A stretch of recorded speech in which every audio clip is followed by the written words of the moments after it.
Assalamualaikum warahmatullahi wabarakatuh. Sebelumnya, terima kasih kepada Ibu Dr. Siti Nurul Hidayati SPD MPD yang telah memberikan waktunya kepada saya.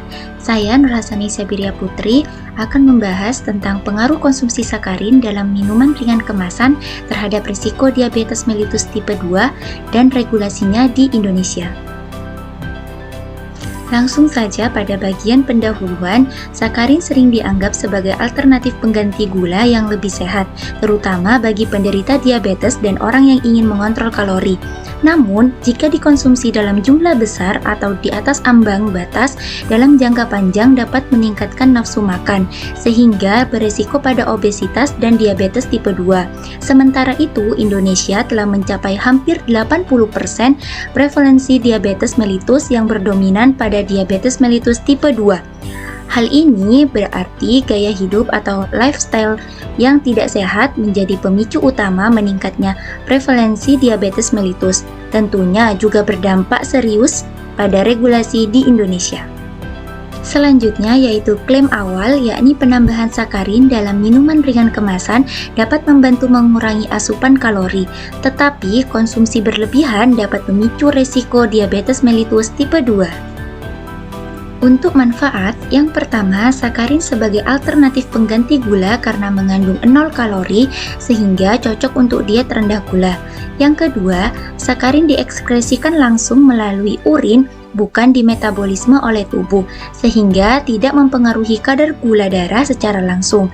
Yang ketiga, sakarin dapat digunakan dalam jumlah kecil karena tingkat kemanisan 400 kali lebih tinggi dibandingkan gula, sehingga dapat membantu atau dijadikan opsi bagi penderita diabetes.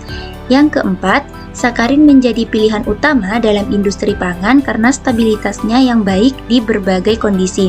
Mengapa? Karena sakarin cenderung tidak terurai dalam suhu tinggi atau lingkungan asam. Selanjutnya, risiko konsumsi sakarin yang pertama berpotensi menambah nafsu makan yang memicu hormon grelin sehingga bisa memicu peningkatan berat badan. Yang kedua, berpotensi mengganggu mikrobiota usus karena sakarin dapat mengubah komposisi bakteri baik yang berperan dalam metabolisme glukosa. Yang ketiga, berpotensi meningkatkan resistensi insulin. Pada beberapa penelitian telah menunjukkan bahwa sakarin dapat meningkatkan kadar glukosa darah dan beresiko pada diabetes mellitus tipe 2. Yang keempat, berpotensi karsinogenik yang diambil dari studi pada hewan yang menunjukkan kemungkinan risiko kanker kandung kemih dalam dosis tinggi. Selanjutnya, fakta mengenai sakarin. Yang pertama, menurut Swasto 2020, sakarin memiliki tingkat kemanisan 400 kali lebih tinggi dibandingkan gula alami. Yang kedua, menurut Bararah 2008, sakarin tidak dimetabolisme oleh tubuh tetapi langsung diekskresikan melalui urin, sehingga sering dianggap aman bagi penderita diabetes. Yang ketiga, menurut Eka 2013, sakarin dapat meningkatkan nafsu makan dengan memicu hormon grelin hingga 20-30% yang berkontribusi terhadap peningkatan berat badan. Dan yang terakhir, menurut Yuliarti dan Kusarto 2017, sakarin dapat mengganggu mikrobiota usus yang menyebabkan resistensi insulin dan meningkatkan risiko diabetes mellitus tipe 2. Dari data penelitian, yang pertama dalam segi penelitian ilmiah, data dari penelitian Setiadi 2019 dijelaskan bahwa tikus yang diberi sakarin mengalami peningkatan kadar glukosa darah puasa. Penyebabnya adalah resistensi insulin di hati dan otot serta penurunan bakteri Akkermansia maciniphila yang berperan dalam metabolisme glukosa. Yang kedua, data dari penelitian Everett et al. 2013 dijelaskan bahwa sakarin berpotensi menyebabkan gangguan produksi insulin yang berkontribusi terhadap risiko diabetes tipe 2. Dan yang ketiga, data dari penelitian Yuliarti dan Kusarto 2017 dijelaskan bahwa konsumsi sakarin dalam jangka panjang dapat menyebabkan perubahan mikrobiota usus yang berdampak pada resistensi insulin dan peningkatan kadar gula darah. Dalam segi survei, yang pertama, data dari penelitian Susanti et al. 2024 di MTS swasta Al-Wasliyah Pancur Batu dijelaskan bahwa sebagian besar remaja mengkonsumsi minuman berpemanis buatan 3-4 kali seminggu. Dari penelitian tersebut disimpulkan bahwa konsumsi minuman ini berkorelasi dengan peningkatan indeks massa tubuh. yang menunjukkan kecenderungan obesitas. Hal ini dapat dilihat dari remaja yang mengkonsumsi sakarin dalam jumlah banyak cenderung lebih gemuk daripada remaja yang mengkonsumsi sakarin dalam jumlah yang lebih rendah. Yang kedua, data dari penelitian Cindy 2009 di SD Tenggilis Mejoyo.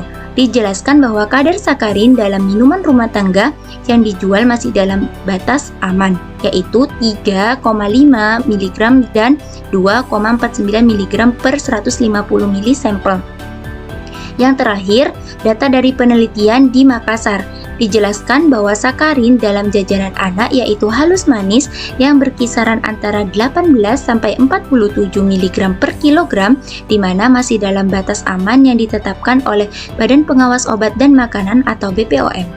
Dalam regulasi sakarin di Indonesia, yang pertama, batas aman penambahan sakarin menurut Badan Pengawas Obat dan Makanan atau BPOM dalam makanan dan minuman sebesar 300 mg per kilogram.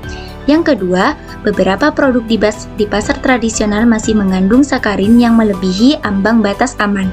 Yang ketiga, perlunya pengawasan lebih ketat dari Badan Pengawas Obat dan Makanan dan pemerintah. Selanjutnya ada waran. Yang pertama, sakarin aman dikonsumsi dalam dosis kecil, artinya masih dalam batas daily intake.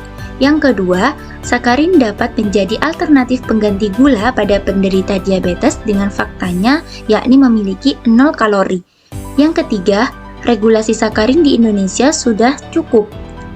Untuk rebutannya, yang pertama, studi pada manusia belum cukup membuktikan bahwa konsumsi sakarin dalam jangka panjang tidak memiliki efek samping, terutama pada peningkatan diabetes mellitus tipe 2.